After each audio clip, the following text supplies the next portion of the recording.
Hello, everybody, and welcome back to another conversation by the Twin Flames Universe and COU Church of Union spiritual discussion team around the topic of why Black Lives Matter.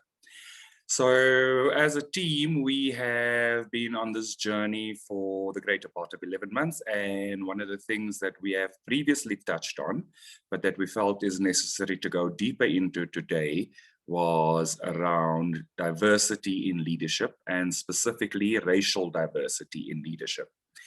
And so we are going to share some of our insights and some of our healings with all of you. But before we get into the fullness of the discussion, I think it's probably fitting for us just to identify and go into some definitions, because there are differences and nuances in these definitions that could possibly confuse people as to what we're alluding to and where we're going with our conversation. So there's been a high incidence of diversity, inclusion, and equity portfolios being built within companies, and sometimes not even within the HR structure, but a separate structure altogether that looks at actually transforming the workplace. So one of those definitions around diversity just looks at including all the ways in which people differ, and then encompasses all those different characteristics that make one individual or group different from another. So in the sense of diversity, it's about variety. It's about the variety of your workforce. It doesn't speak to equality or equity just yet. It doesn't speak to inclusion just yet. It speaks to just the actual, the term we all use, variety is the spice of life. Diversity speaks to the variety spice of your business when it comes to people. Inclusion starts to look at making the workplace so that it's safe for people from diverse backgrounds to raise diverse points of view and be included in those decision-making conversations, in those product conversations, in those customer conversations. It's almost like diversity is almost the invitation to the dance. Inclusion is saying, let's play music from everybody's culture because they want that. That's what makes them belong. And then equity is kind of the thing of saying, well, actually, everybody has the opportunity to dance. And so the dance floor is open.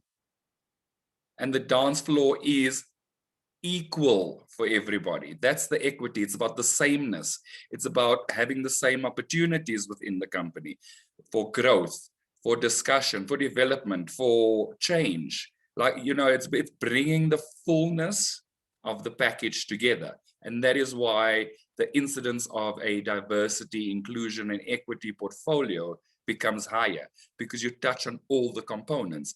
Diversity in and of itself is just about variety. And if it's just about variety, it doesn't necessarily take into the account the background, the cultural nuances, the different leadership styles, the understanding that people should be included for reasons other than just their race or just their gender or just their sexual orientation. It brings all of those people, all of those things and those people together. So it's a much more encompassing view. It's a much more encompassing portfolio. There's lots of case studies to prove the business case for diversity, inclusion, and equity in your workforce. But at this point, we are beyond the business case because it's just the right thing to do. And the truth of the matter is there is no one race group or one sexual identity or sexual orientation that's going to make you successful when you are servicing even just a diversity of clients. You kind of need to understand the nuances that this product needs to speak to that type of person in this way. or that type of person in that way. And that's the business case, but it's also just in the world that we're living in now, it's almost a no-brainer. You cannot have an exclusion type of business in a world that is so inclusive of so many different types and styles and just nuances.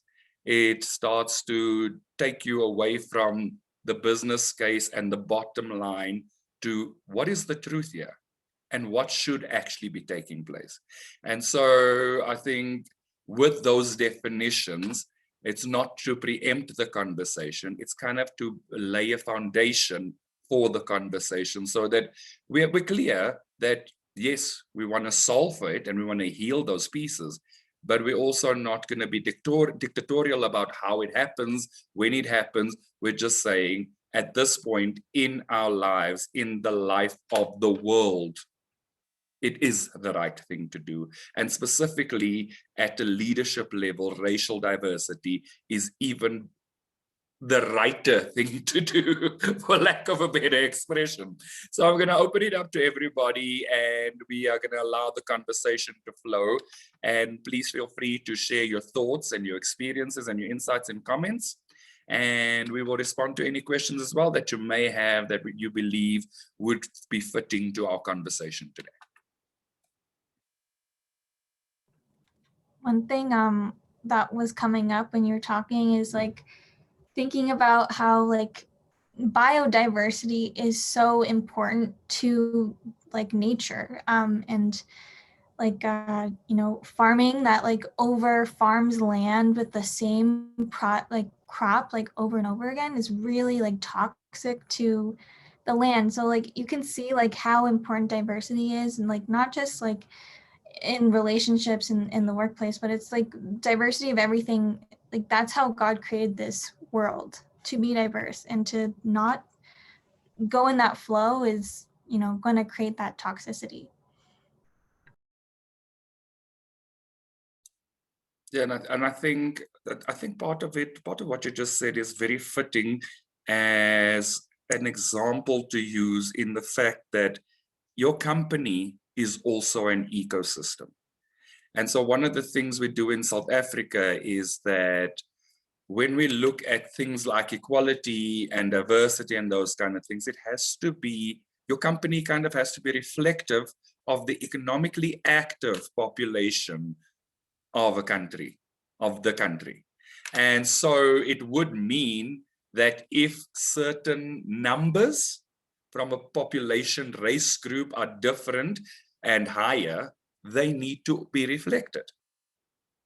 And that is really the thing about equality and leveling the playing fields and reflecting what is happening in your country. It can't be the responsibility of one or other company. It kind of needs to be a pervasive responsibility across many companies. You are part of an ecosystem, of an economy. And so it is fitting that you support the economy through employing its economically active workforce.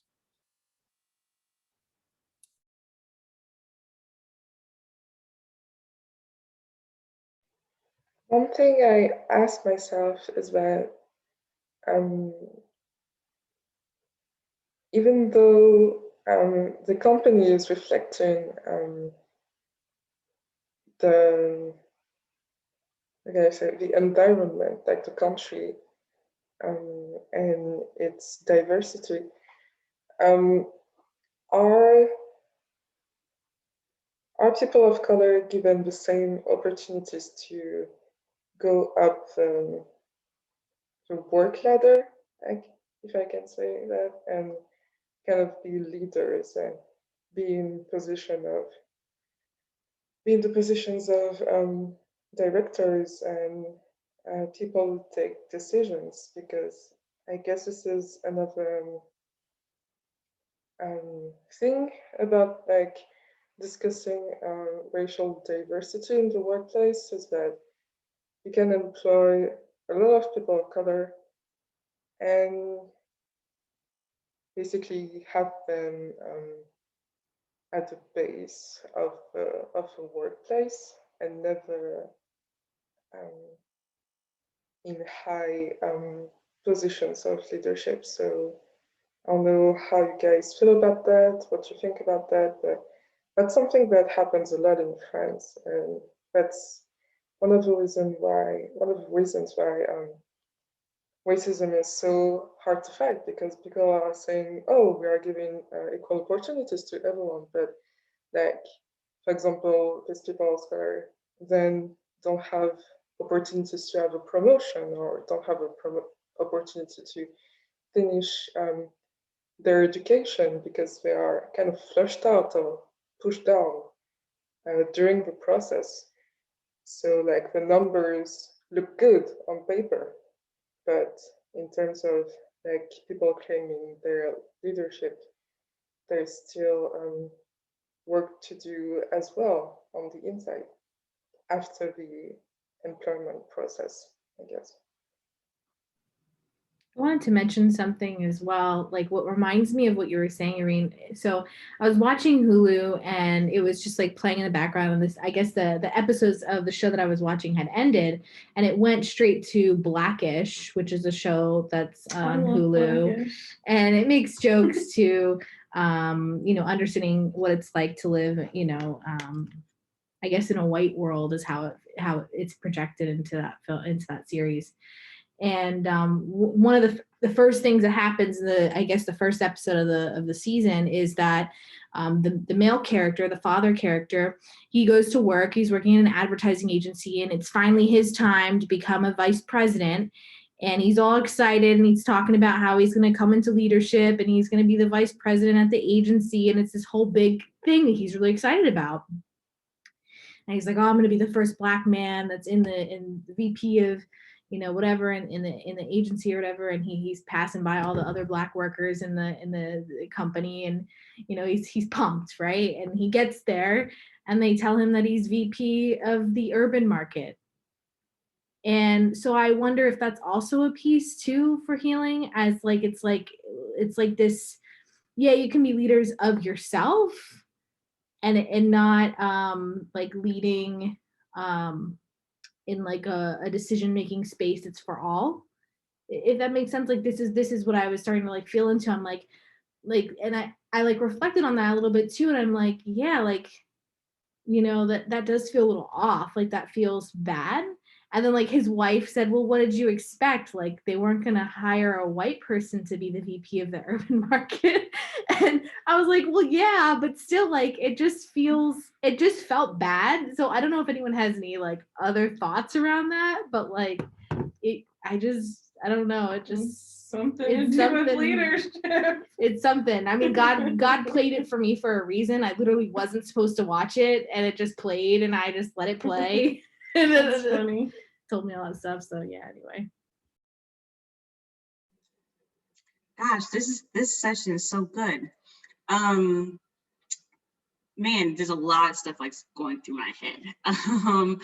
But just to talk about what you're talking about, Ray, it's a balance, right? Definitely for things that are about encouraging Black, Indigenous, people of color to be engaged, you want them to lead that, right? You want a Black, Indigenous person of color to lead that. But when it comes to, and you said it yourself, there's no exclusivity, if you will, to who is being impacted, but all is being impacted, then the history of access to Black, Indigenous people of color to those positions is very apparent and is very lacking.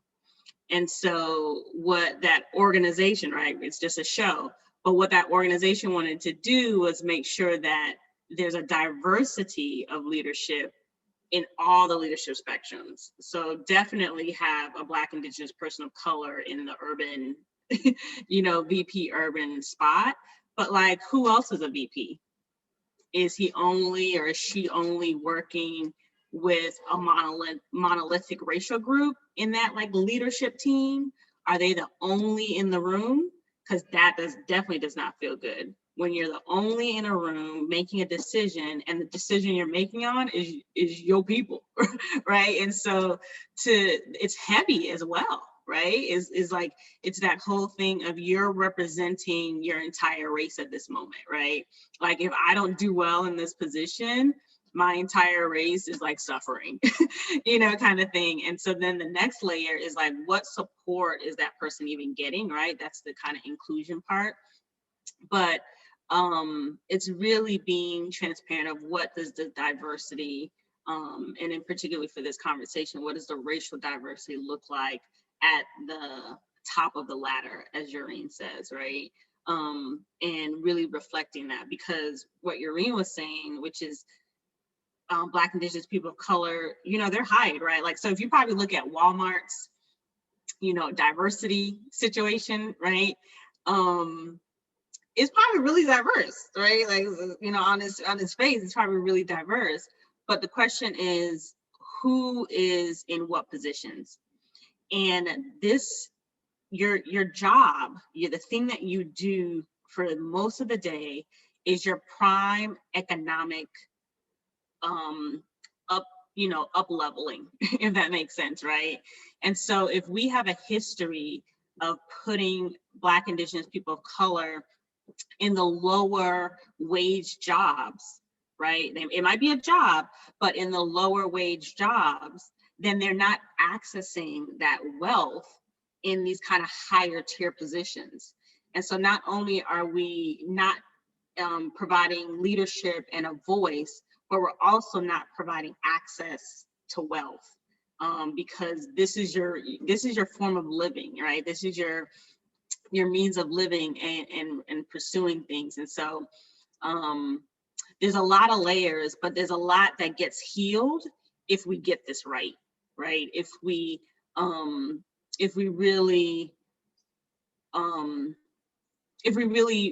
really willing to act, because the next layer of it is that people have to be willing to step down. That's the bottom line. Unless you're making some more VP roles, unless you're making dual CEO roles, if that's the new trend, unless that's the new trend, people who are traditionally in these positions, they have to step down. And that's probably hard, right? Because that's your access to wealth, that's your money making, and it's like, okay, we could do everything but. And the but is what's preventing us from truly being in that space. And so there's also a willingness that has to happen too with those who currently hold those positions. And this goes not just for corporations, but nonprofits. My whole soapbox is nonprofits are primary led, and the board of directors, which they don't get paid, but they have a lot of say so, right? In nonprofits, are serving Black, Indigenous, people of color in terms of their charity work, primarily. And Black, Indigenous, people of color are not in the leadership of that, are not sitting on the board of directors for these organizations. And so it's not just corporations who are quote unquote profiting, but it's also in our charitable organizations who are meant to reach even this population. And then for our organizations who are trying to reach all, right? Like what does that even look like? So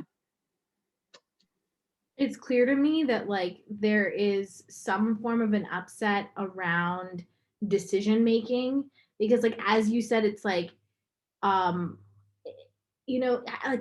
like I started watching this one guy on YouTube, and he is I forget his name, it's like Dr. Kumar or Dr. something, and he has his PhD in like a bunch of things, and he started a school for Black kids, but he was encouraging Black people to take leadership, like of the bank, of the the food, of the this, of the that, within a town and a community, and that like basically was talking about leadership, right? And I was thinking about it, and I was like, well, even what he's communicating is that Black people can only lead their culture, their community, that it can't be this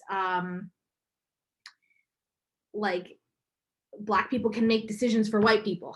Like there's still that dissonance that's happening in consciousness around like white people feeling okay to like allow a Black person to make decisions for them, right? That was the whole problem with having Obama in office. Everybody who had a problem with him in office was very much of that kind of speaking to that upset in consciousness.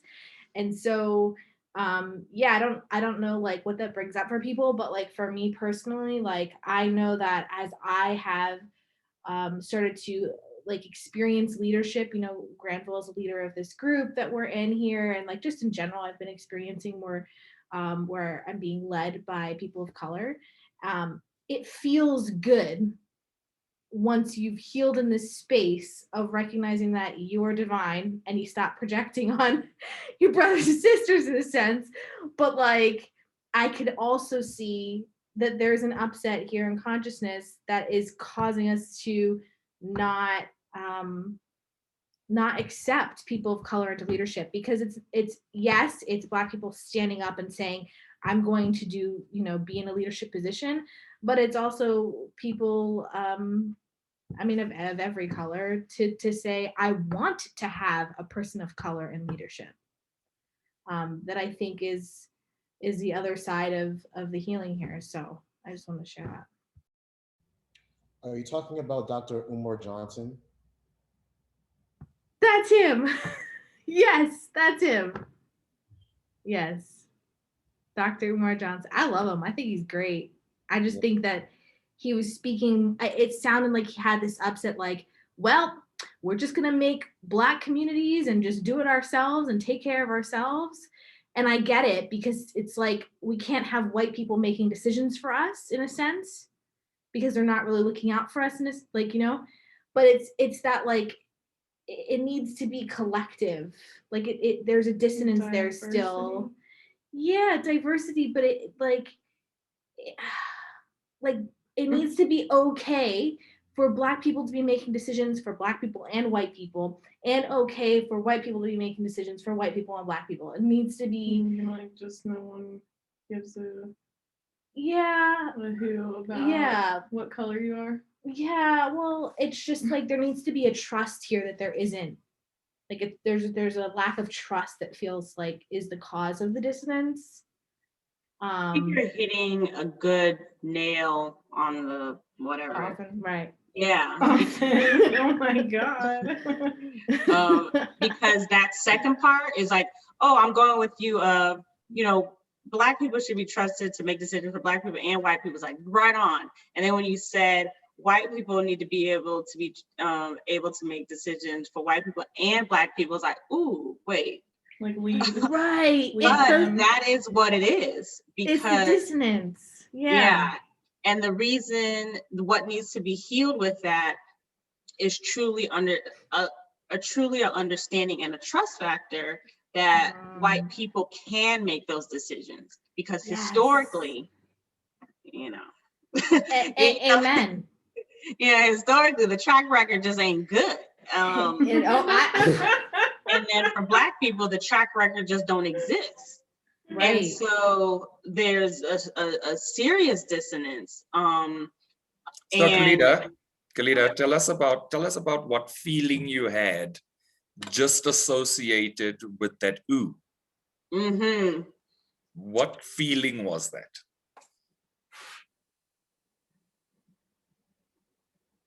It's not a feeling, but what came to mind was like impossibility. No girl, don't avoid the truth at the core. Right. Let me see. Don't avoid the truth because you're focusing on the narrative. Right. Allow the feeling to surface.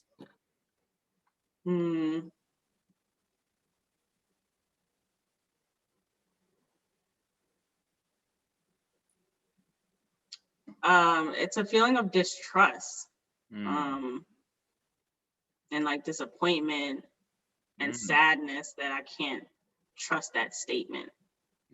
Okay, so just breathe into that space and let's go there, because I think the feeling attached to your sentiment is where the healing lies.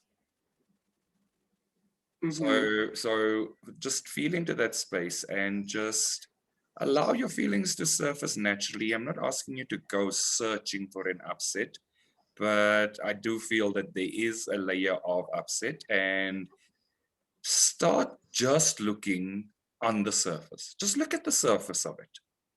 Don't go too deep. You don't have to deep dive through layers and layers of feeling. Just what's right at the top there. In terms of a feeling, Mm-hmm. I would say distrust. Mm. And so if you could feel into and see that part of yourself that's not trusting that everybody is capable of doing good by each other. Does that start to sound like something you're feeling? Yeah. And so can you see that part of yourself that has this upset? And where is she feeling like she cannot do good by herself and other people? Is it do good by herself? As, Oh, not in to alone. myself. Yeah, good for yourself and for other people. Let's actually, because normally we focus our healing very much on what's happening at my core. This core thing is about inclusion. And so I want you to feel into the inclusiveness of doing good. And where do you feel that you can't do good for yourself and for others? I know you're not responsible for them, but you have a peace. God has given you a peace. That's why you're here. That's why it's in your awareness.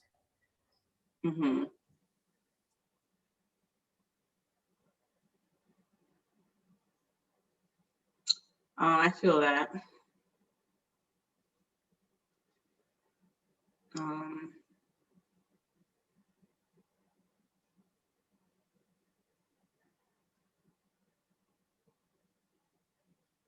I don't know, there's a lot of sadness. Is the sadness connected. is the sadness based on that there's been disappointment before and you are afraid of, if you let go of the disappointment, what replaces it? Yeah, I think it's definitely the disappointment and like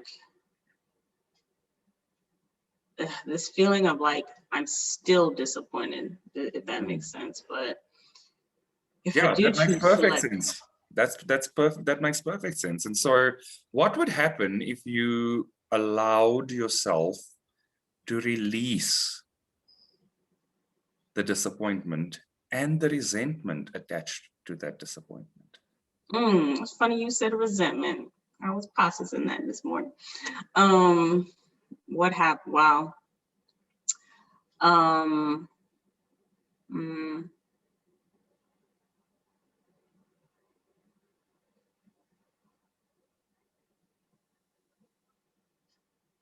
What happens when you just give all of that to God?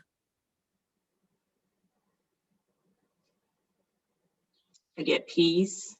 And so are you feeling the peace, or are you just saying that you get peace?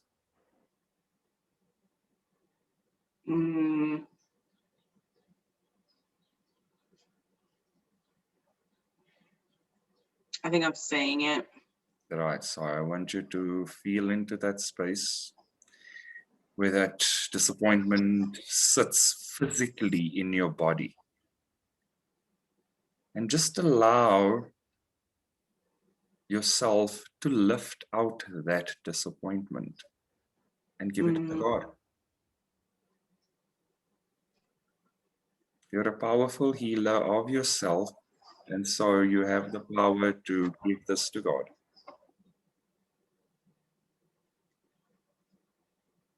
Yeah, I do. And the ability to trust God with it too. Yes. And so when you do all of that, how do you physically feel? How does that space where the disappointment was sitting feel now? Much lighter. Mm-hmm. Hmm. And It so is a you- feeling of peace. Yeah. So do you trust God that your perfect peace, and I'm not talking peace, I'm talking the piece of the puzzle, is very fitting for you to handle for yourself and everybody else. Not taking responsibility for it, knowing that you have the power to do that piece of work. And that piece of work is going to do good for you. And by association, it's going to do good for others. I can believe that. But do you feel that? And so knowing that you have the perfect peace for you, how do you feel about allowing the resentment to just dissipate?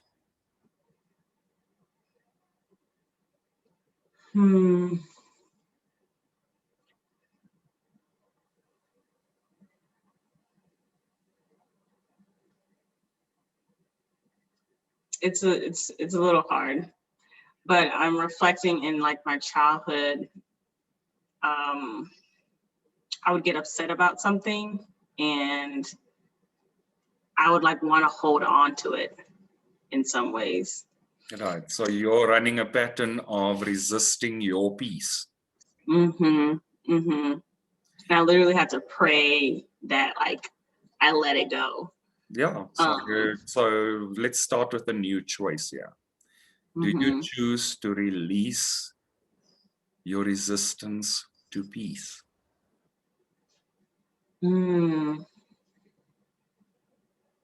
I choose to release my resistance to peace. Right. And when you release your resistance to peace, can the resentment be dislodged a little bit more? Yes. And if it can be released, if it can be dislodged a little bit, can it be dislodged more? Right. It can be totally gone. Right. Because you chose to be powerful in your peace, not in your pain. Right. Right. And so when you choose your power of peace, and you choose your power to partner with God perfectly for your piece of work, how does that feel? Loving to myself, powerful within myself.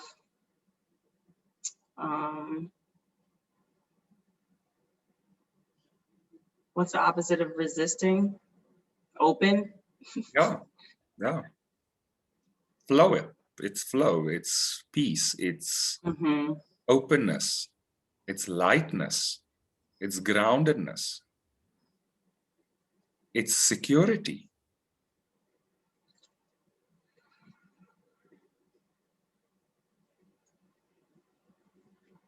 How are you feeling?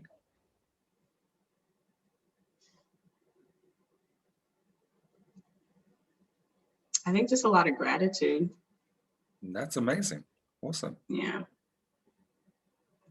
Is there anything else coming up for you?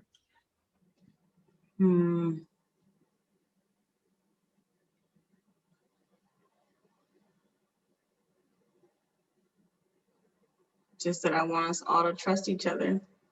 Awesome. That we can do Awesome. good for each other. And so your choice is to have trust in your life. Yeah.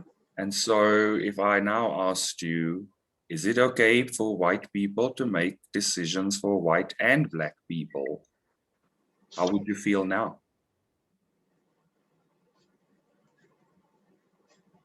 It's good as long as Black people can make choices. Right. So that's the next piece. That's the next piece. The trust must be unconditional, otherwise you're not allowing it to flow. Mm.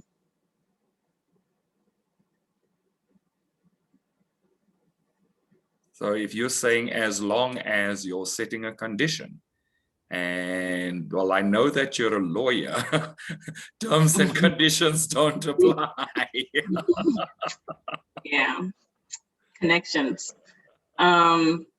It's funny because it's like, you know about unconditional love, right? And you just introduced to me like unconditional trust. Because it's based in love. Remember, Yeah. I'm not encouraging you to accept bad behavior or Mhm. abuse. Right. That is not God's way. There you put up solid boundaries, and sometimes you have to be a lot more vocal in that boundary. But trust in and of itself shouldn't be a conditional process. And Y'all if hear it these is sirens? conditioned, then there's more healing to do into trust. Story of my life. Story of 2021. I think it's the story of everybody's lives. We peel back, as we've been taught by our teachers, we peel back the onion in layers, and you think you've healed something, and you come full circle, and you go like, oh shit, is that shit still here? And you Right. find a new piece of the shit that you healed, right? So that's also part of, it's okay to trust yourself that you're healing at the appropriate pace for yourself. And so now, how do you feel about white people making decisions for white and Black people?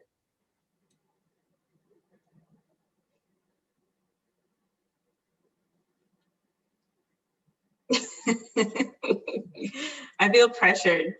So do you choose to let go of the pressure and allow your truth to be your truth and know that the truth is okay? Yeah. And know that if there's another layer of healing here, the perfect healing process will come through. How does that feel? I'm envisioning a really dope white person who I wouldn't mind making a decision on behalf of me. And there we go. And there we go. That already, just you envisioning that is allowing you to believe that that manifestation is possible. And that's already healed a layer of trust, even if you didn't realize it had happened. Right. Because just the fact that you can even envision it already allows you to believe and feel that that thing is possible. And so your trust wasn't as conditional as you thought it was. Right. I think this is a really awesome healing too, when we just talk about the leadership, like of our country, of the United States anyways. It really just transferred from a white man to another white man. That's like really what happened, right? But it's a different level of trust, if we're being honest, currently. And so, but we have to trust that, right? Like we have to trust that the contrast was so strong that change is possible, and change can be made by all, on behalf of all. Amen. And so that feels freeing. Yeah. For sure. Cool. So how are you feeling now? Are you feeling complete in this space? I do. Good. Would you like to just allow all of that to just sink in and integrate, and just allow yourself to feel the joy that your healing has just brought to you?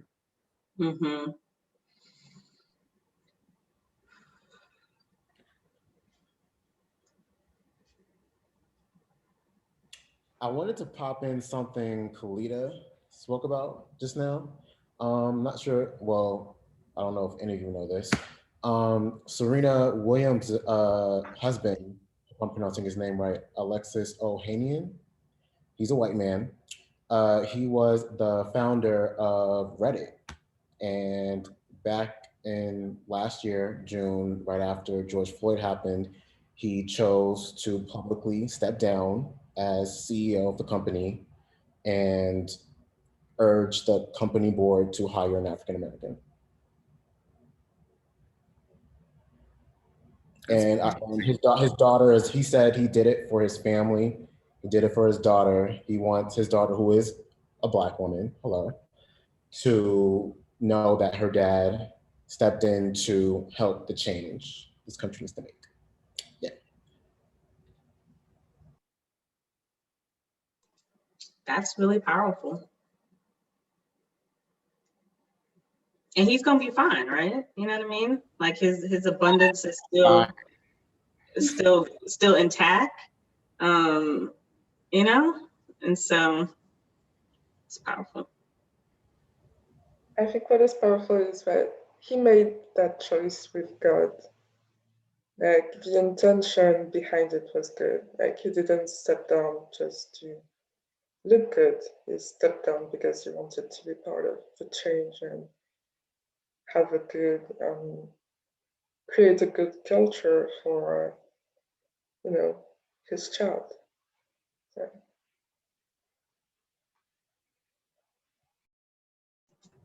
So I don't know if this is an upset. I'm not. It's not an upset. That's what I'm gonna claim. It's not an upset.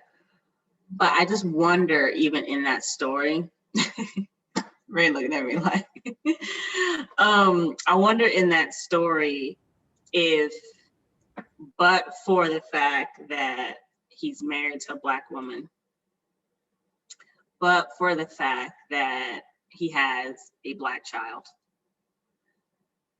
would that decision have been made? And that situation is an anomaly as compared to like what else we got going on. And so part of me is like, okay, how can we get everybody to be in whatever influential relationships that also represents, to make bold and courageous decisions like that, right? You're totally onto something here, because like if like I didn't have a twin flame that was half Black, like I don't know if I would be in this dialogue, right? Like I don't know if that would be something that would be my peak. Like I don't know if like that healing would still occur. I would hope so. I'd like to think so, but I think that you're totally onto something here. And I think like through Stasia, I have found a deeper love of my brothers and sisters that are of color, right? And so like I think that like for white people like myself, yes, there's a part of it's getting close to the culture. It's coming close to the community and actually building a relationship with it that propels the healing. Whereas if they're separate and they're not in the community and they're not creating relationships with people of color, then they wouldn't have like that kind of love, respect, trust would not be built, right? Because we're healing through trust right now, right?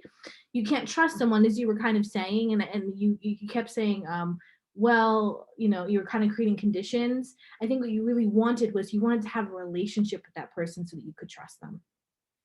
And that's the piece I think that we're missing here, and that's why like he was able to trust a Black person to lead the company and vice versa, or whatever, because he has a relationship of trust already built with the Black community through his daughter, through his wife. And so, yeah, I think that there's something to what you're saying and having to do with building relationships that equates to trust.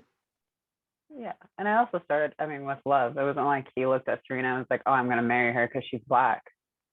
He married her because he fucking loves her. He fell in love with her. It's love that is making this change. the card that came out is surrender your desire to control people.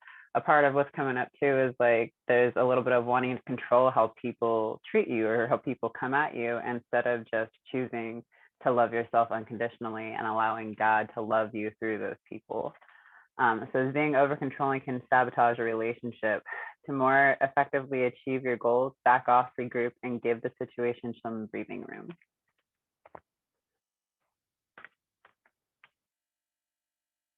I did find that I was a little triggered by Khalid's statement about like, would he still do that even if he wasn't married to a Black woman?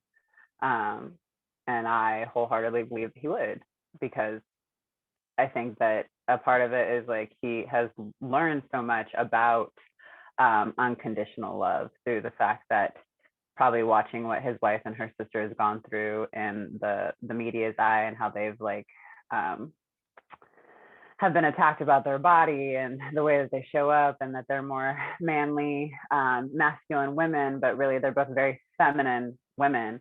But through, I think, his love for her and just wanting equality himself, like to be able to step down as a CEO. Yeah, like it was said, it was like he made that decision with God. He made that decision because it's what felt best in his heart. And I don't think that, personally, I don't choose to question people's motives, especially if it does feel peaceful, just because it's where they're coming from. It's their relationship with God and having to trust God in general. It's coming back to just having to trust God. That's been my theme this week, is just, it doesn't matter what the hell is going on in my reality. It's me and God, and I have to trust God through the process of the chaos that's happening, and really choose to know that love is going to be the change of all, as long as you choose it, continuously choose it. Sometimes you have to choose it like 15 times in 1 minute to keep just choosing love and being in that space, and not having to worry about too much of what our brothers and sisters are doing, but then to continually to show up for ourselves, to keep continuing to show up for love, and show up doing this work. One thing I was feeling into as Kalita was healing is like, like there's mistrust because there's, there's that belief of separation. And that's something that Jeff and Shaleia like talked about in our group coaching class on Sundays. Like it all relates because, they mentioned like this community has always had a problem with fully loving Jeff and Shaleia, fully loving God, and instead of like, just loving parts of it and, coming to God to just like take something and then be like, no, I'm good now, God. I don't need all of you. I don't need to, yeah. And something that they shared in group coaching was like, in order to, love someone, like you have to really like know them, and you have to, build that relationship and be present with them. And, I was feeling into like, what is my role as a white person who, like I never really grew up with a lot of Black people around me, and, I'm in a leadership position right now. Like, what do I do? And my role is to love completely, and to, love everyone, love God, love the God in everyone, and, listen to them and build relationships with everyone that is like coming into my life. Because that's, part of healing this, part of like creating, like ending that divide of, the races, and bringing in, those connections, like, so we can, feel really trusting around each other, and, bring in leadership and, have that healthy leadership connection. It's just about loving and being present and building those relationships. And that's, that's our job, all of us. I think you also touched on quite an important thing around actually loving something. Because one of the things about diversity that makes it a sticky subject is that you have to actually love the differences. You can't ignore the differences. You can't be that person who goes, I don't see color. Don't talk shit. What's wrong with your eyes? You're not seeing color.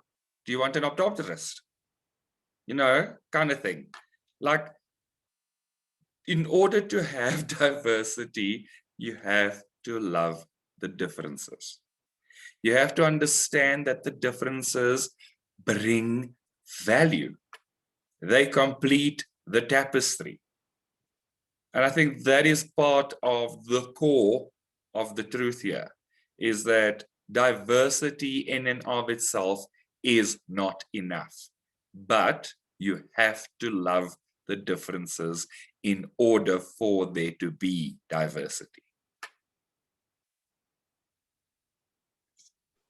Yeah, one thing that I was feeling when Kildida was healing was that it's really God that brings people ultimately into leadership position, like in the sense that if someone has a life purpose that brings them into leadership, it's God that put them in.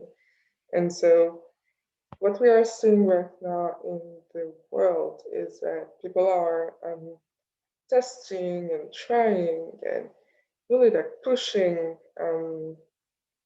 against the leadership of someone to kind of test, to kind of see, do I trust this person?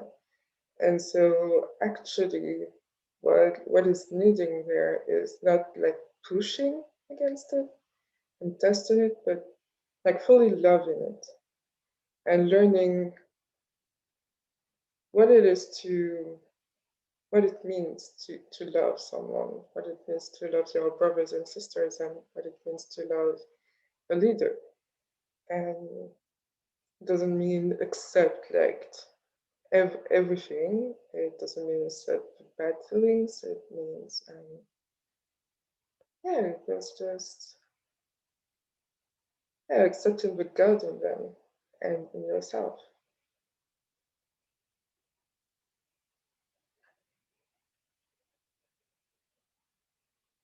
Yeah, I'm really glad this is all coming up because, you know, as everyone was speaking, when we talked about white people leading, both white people and Black people, I was also kind of triggered around that. And the thought was that they can't really relate to me or they don't understand my struggle. But as we're kind of healing this, I'm realizing, like, as we've been saying all along, we're all connected, right? And so my struggle is their struggle. And it really does come down to that relationship, building that foundation of trust, building that love, learning, for me, learning how to really, truly love, even when there are differences. So yeah, this is really helpful for me. So I just appreciate everyone.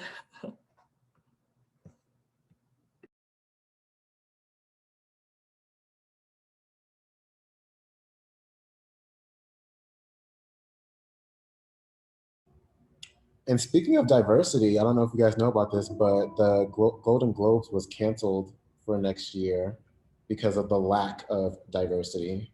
And yeah, it's a whole big like news thing. But yeah, next year, Golden Globes will be canceled.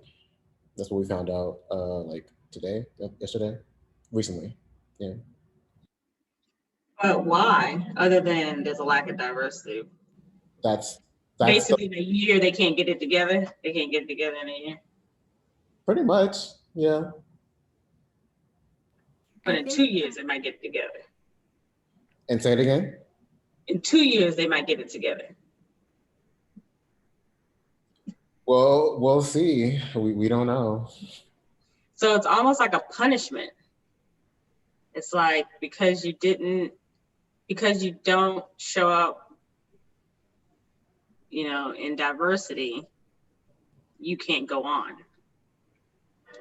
I don't know if that's the answer either. So it's almost like this willingness Did a train to, just go off, Kalita? a train did just go. It's almost this willingness to, yeah, I don't know. I don't know how I feel about that. What I felt with the Golden Globes is like, you know, the leadership is kind of half-assing it. They like created like these conditions to make it more diverse, and then like people were like, this is not enough, guys, like you need to do better. And like, you know, the Oscars did a really good job of like, you know, upping their, you know, conditions for diversity. But, you know, I think it was my perspective is it was like, you know, like they could have done better with this. And I think it's, you know, a good, you know, wake up call for them. But yeah. So yeah, like, you know, like my challenge here would be, so you didn't get it right, so you give up. Like, actually, that is really the feeling of the energy attached to this decision. Like, we got it wrong. We had quite a bit of negative press, and so now we're just going to give up. Like, the energy of the futility of trying to change is what feels like it's like the ground, the undercurrent of this decision. Whereas it would have been much healthier to say, we know we have a house to clean up. And we probably have some cracks in the foundation. And we understand that we may not have done our job as well as we could have done our job. But 1, 2, 3, 4, 5 are the commitment we give to you, the public, or the industry, or whoever, that this is what we will do to start getting our house in order.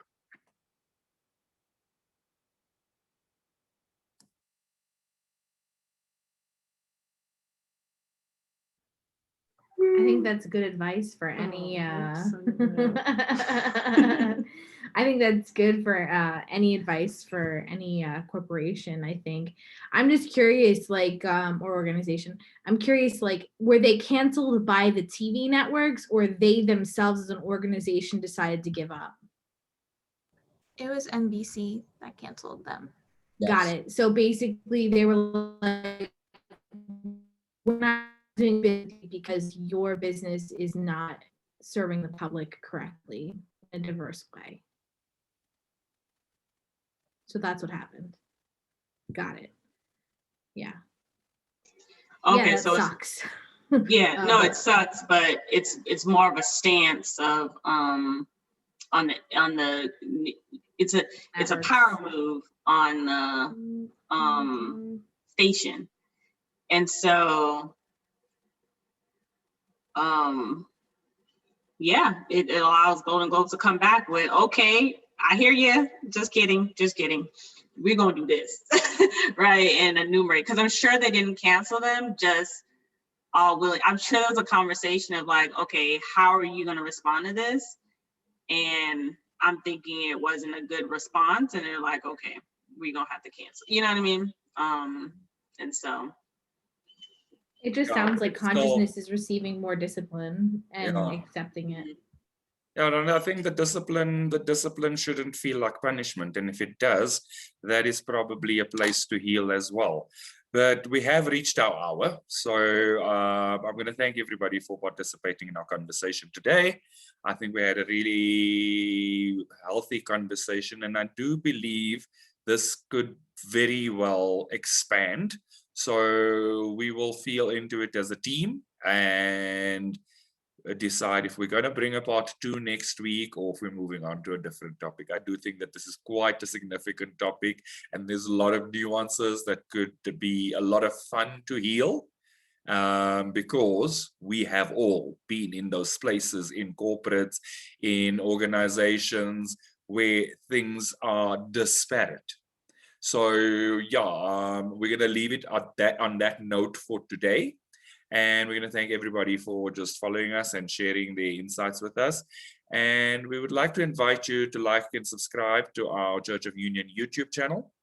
where you will find all our previous conversations around why Black Lives Matter. And we will see all of you next week. Thank you, everybody, and thank you for joining us.